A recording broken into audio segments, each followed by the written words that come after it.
Ayun na, nanala na. Eh, wala naman daw siyang hika.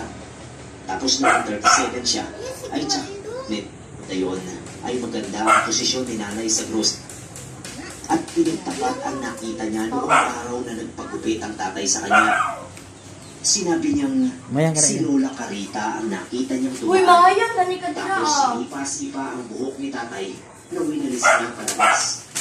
Sinaway pangaraw niya kasi kinakalat yung buhok. Ang ginawa raw ni Lola, dinampot yung ilang kumpol, pero hindi tinapon sa basurahan. Siya lang daw ang natatandaan ni Kuya Oscar na humawak sa buhok ni tatay noong araw na yon. Galit na galit noon si nanay.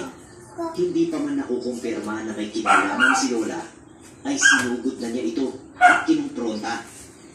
Nag-away raw silang magtiya, pero in the end ay humingi rin ng tawad si Lola kasi iyak na si nanay at